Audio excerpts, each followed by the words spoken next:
Mă numesc Moica Niculina și sunt născută în Ploiești, 21 octombrie 1943. Dumneavoastră ați fost arestată În 1959. în 1959. Care a fost motivul oficial invocat de autorități? O organizație, cum o numeau ei, o organizație subversivă de elevi și tineri. Organizația avea la început motivația mai serioasă de a conștientiza și tineretul din România că trebuie să contestăm sistemul comunist, pentru că era și urmările Revoluției, contra-revoluției din Ungaria, după 56. În acest grup a existat vreodată o acțiune publică în care s-au solidarizat cu Revoluția Maghiară din 1956? Nu s-a putut. Trăiam într-un orășel mic, nu eram într-un centru studențesc ca să se poată rezolva, să se facă așa ceva mai ușor. Păi am fost arestată în ultima zi de școală, a clasei a 9-a, terminasem clasa a 9 de liceu. Și erați minoră?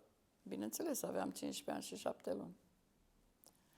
Am fost arestată și eu și un alt grup de elevi și o colegă de-a mea de clasă și prietenă.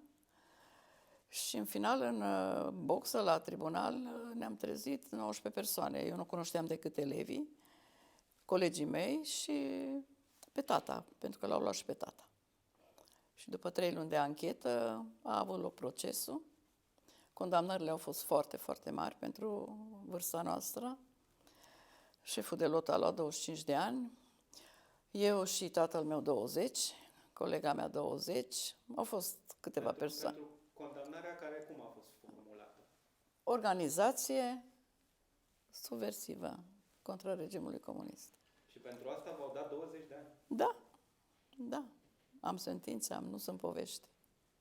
Sunt lucruri de necrezut, dar se întâmplau. Din păcate.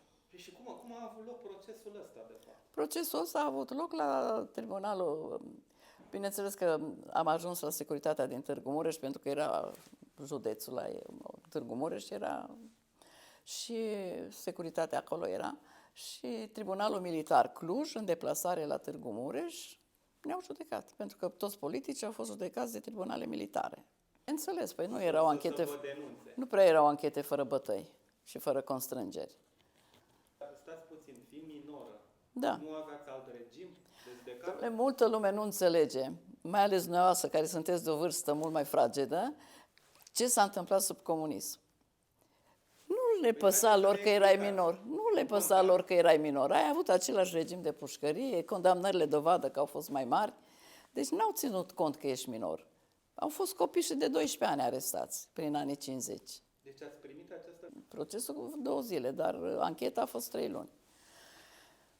Ce să vă spun? Frig, foame, umilință. Care a fost când era dezghețul? Cea mai grea experiență pe care ați trăit-o în timpul detenției? Jilava. Deci ce s-a întâmplat la Jilava? Păi Jilava a fost după Târgu Mureș prima închisoare foarte grea, de care nici nu știam că există pe lume, pentru că eram, pot să zic, un copil încă. Da. Așa, și n-am știut. Știam că există Gherla, Văcărești, Canal, n-auzisem de Jilava. Și efectiv, când am ajuns acolo, m-au băgat într-un izolator, am stat o săptămână acolo, singură, într-o încăpere de 2 pe 1,5, considerat izolatorul. Era izolatorul secției, sigur că da, eu n-am știut. Și timp în care eu n-am știut nici unde sunt, nici ce vor cu mine, nimeni nu m-a întrebat nimica. Deci am stat pur și simplu am considerat că acolo pot să facă cu mine ce vor.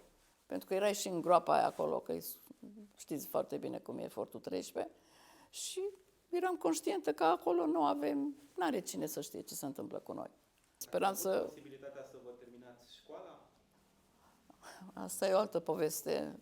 Nu credeți că după ce ne-am eliberat a fost o fericire? Asta mă interesează. Ce s-a întâmplat? A fost cumplit. A fost cumplit, pentru că m-am eliberat la nici 21 de ani, da. Când tinerețea mea era deja dusă, când speram că poate va fi mai bine și de fapt m-am lovit de foarte multe probleme. la camera de muncă pentru servici. Pentru că eu am găsit acasă o adevărată dramă.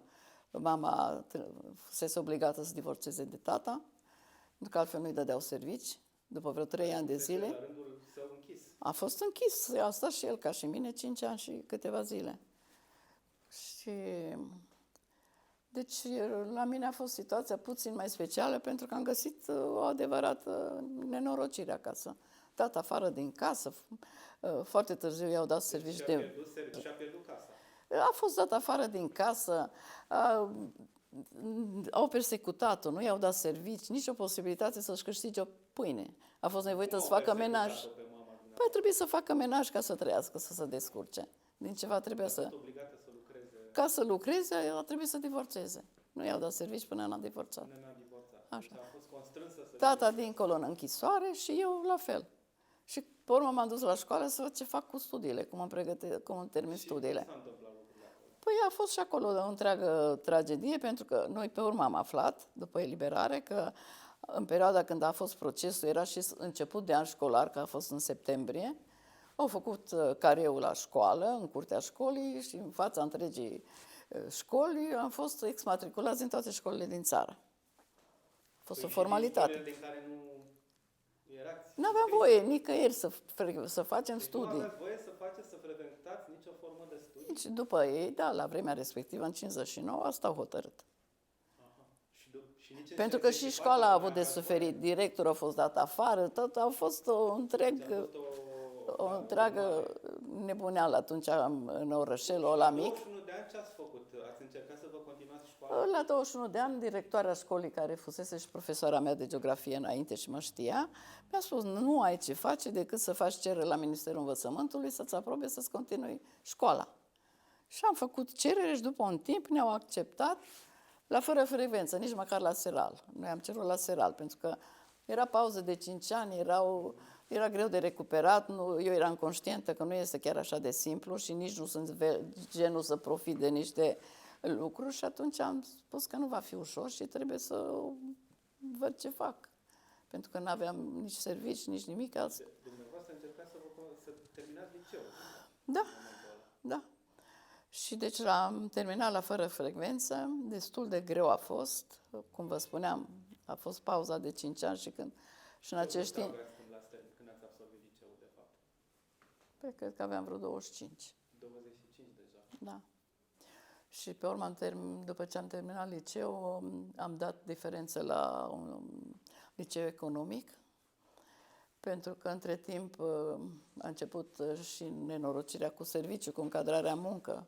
La început mi-au dat servici la o brutărie să curăț cartofi.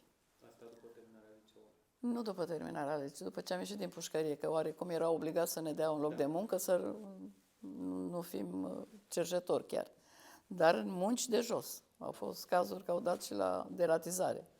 Personalități, nu ca mine o simplă elevă. Deci sunt foarte multe de povesti. Și după brutărie, deci asta a fost brutărie. Și după aceea, încet, prin bunăvoința unor vechi cunoștințe, încet, m-au dat de la cartofi în brutărie în secție, pe urmă la magazie, dar a durat. Credeți că trauma asta se moștenește de la o generație la altă generație? Da, sunt situații în care da. Da, unde au fost arestați și la mine 3 în familie, hai să zic numai 2, că al 3-lea la un moment dat a dispărut. Dar, sigur, eu mi-am crescut copilul cu foarte multă frică.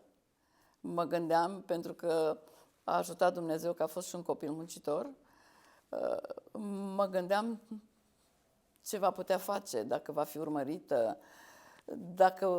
I s-au închis anumite posibilități sociale. Păi, în primul rând că a trebuit să un drum și să-și aleagă un drum în care să nu-i se ceară dosare. Și viața, în general, totul a fost întors pe dos. Am crezut că voi trăi și am trăit cu totul altceva.